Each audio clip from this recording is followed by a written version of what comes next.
here. Welcome back to my channel and happy Passover, Chag Pesach Sameach. In today's video, I'm going to be eating Passover food and sharing with you guys what these things actually taste like, because some of these foods are pretty unique and I believe are beautiful representations of Jewish culture, because of course food is one of the best ways to experience culture and religion. So I'm going to share with you guys some of the essential foods of the Passover Seder, and I hope you guys like this video. If you do, don't forget to give it a big thumbs up and hit that red subscribe button down below so you don't miss any more of my content. And if you want to follow along with my everyday life as a Jewish mom, then definitely follow me on Instagram. Okay, so these are really typical Seder, Passover Seder, and just Passover foods in general. During the week of Passover, we don't eat any leavened bread, so any like typical carb items, pasta, pizza, pasta, pizza, bagels, bread, anything like that. Instead, we eat matzah, but there's also other traditional foods that we eat and other restrictions for the week. But I wanted to show you guys some like typical foods you'll find in a Seder. I do want to mention that these are typical for an Ashkenazi family, which means like Eastern European Jews. There's lots of Jews from other parts of the world that have all different types of food cultures, but this is like very typical European American Jewish food. Okay, so let me start off with the one you guys are probably most interested in, which I need to get out of the way, only because it's the morning right now. If I was filming this later in the day, I would love this food. This is gefilte fish, but first thing in the morning, not really my favorite. But basically, gefilte fish looks like this, and what it is it's just kind of like a fish cake. So it's either carp or hake, a type of white fish, ground up and then made together almost like a meatball, but a fish ball, and it's usually purchased in jars with like fish liquid, and that's kind of the weird part, and it's also eaten cold. It is kind of weird, but it's very European. So I'm gonna take a little bite. This is what it looks like. It actually has a very mild flavor. It's not over the top. It is a little bit fishy, but not too much. Kind of like in a meatball, you wouldn't say it tastes like steak is the best way I can compare it. But it's such a hard one to describe. It's definitely tart with a little bit of sweetness and like ground up fish, I guess. Because it's a little bit sweet, it's often eaten with horseradish. This is the red horseradish prepared with beetroots. It's like pickled horseradish, and this is also eaten at the Seder. It's the Marror, or the bitter herb. I just dropped a little. It is a very, very spicy, but not in like a hot sauce way, in a like it'll clear your sinuses right out way. So I'm just gonna have a tiny bit right now. So I actually love horseradish, especially for Passover. But if you're the type of person who eats fish, then you've probably had like horseradish sauce with your fish, so it's very typical, but this is just a much stronger version. Okay, let's move on to matzah. We need a palate cleanser. So this is a little piece of matzah. Matzah comes with different brands and boxes, but this is primarily what it looks like. It comes in a big square sheet. This is the piece that came out of it. And I actually really like the taste of matzah. It's like a dry cracker, unsalted, and very much has that flour taste, if that makes sense. Like there's no other flavors in matzah. Matzah is just made from flour and water. So it's almost like if you've ever made tortillas at home, or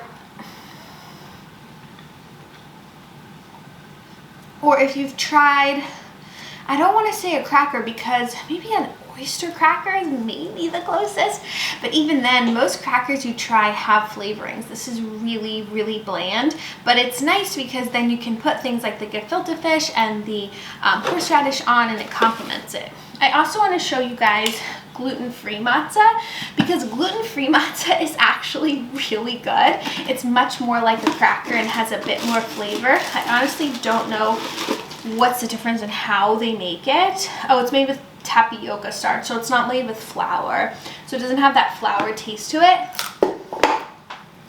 It's much thinner, easier to eat. Matzah can be very tough on your stomach because it's just flour, so when you eat a lot of it, it's tough. whereas the gluten-free matzah is a bit different than that. Overall, I would say I like gluten-free matzah better to like snack on, but for Pesach, I like regular matzah, and for pairing with other foods, I like regular matzah. Matzah's really good with just like cream cheese or peanut butter, like any type of spread you would put on bread. Okay, let's bring it back to more traditional foods, meal foods, and this is matzo ball soup. What's so funny about the matzo ball, let me get a little spoon, is that it's actually kind of similar to the gefilte fish, and it's in like the way it is. So this is a giant matzo ball. These are ones my mother-in-law made. She makes the best matzo balls. They're so good. They're fluffy, but not too fluffy. I don't like an overly fluffy matzo ball. And then it's just in chicken soup broth. Matzo balls are made from matzo meal and egg. They're formed in a ball and then boiled. It absorbs the flavor of the soup. It's really soft and chewy. It's almost like, these foods are so hard to describe because I feel like there's not others like them, but if you got like a wonton in a soup at a Chinese restaurant, but it's not like that because the consistency is like kind of like a meatball again, I want to say, but it's not made out of meat. It's made out of, you know, a floury type of substance. So kind of like a dough ball, but really good. If you try one thing, try matzo ball soup. Okay, back to the Seder. Let's talk about Charoset. Charoset is meant to symbolize the mortar, like the brick and mortar that when Jews were enslaved in Egypt they worked with, but it's sweet, which is nice because the rest of the Seder elements are bitter, or can be. Marror is very sweet. It's made from apples, walnuts, wine, cinnamon. I have a video I'll link below on how to make Charoset, and it is my favorite Seder food. I actually think it's really interesting that there's not, I don't think, another food really like it, because it's so good and easy to eat. You could have it any time of the year. You don't need to put the wine in. You could use grape juice or just not. Apples and walnuts chopped up together. It's delicious. So that's one of my favorite Seder foods. So good. Really good when you dip matzah in it. And then there's this part of the Seder called the Hillel sandwich, or Hillel sandwich, where you mix the marror, the bitter herbs, and the charoset together on the matzah. It's really good. Okay, let's move on to dessert. So dessert for Passover is tough because you can't have anything leavened. So these are kind of the typical things you'll find in the grocery store. They're usually dark chocolate because they want them to be parve, so you can eat them with your meat meal, because the Seder is usually meat and we don't mix meat and milk together. So it's already starting off a little.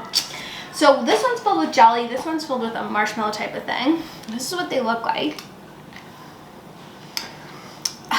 It's just not my favorite. The jelly, it's like that old-fashioned candy you get at your grandparents' house. It's just not that good. I don't know. The dark chocolate also is tough for me. This one filled with like marshmallow substance is better, but still not gonna win any dessert awards. Okay, moving on to homemade desserts. My mother-in-law makes mandel bread. So again, this is made out of that same matzo meal type stuff, but this is a lot like a cookie. It's really similar to biscotti, but it's more dense, which I actually prefer, and so it's less like crumbly in your mouth. It's more like a solid cookie. I love this. This is probably one of my favorite Passover foods. So good. Mandel bread cookies are delicious. You can add chocolate, cinnamon, drizzle anything on them. Really good. And to me, they don't really taste pasteutic. That's like the term. They just taste good. Okay, then these are 2 box mix cakes.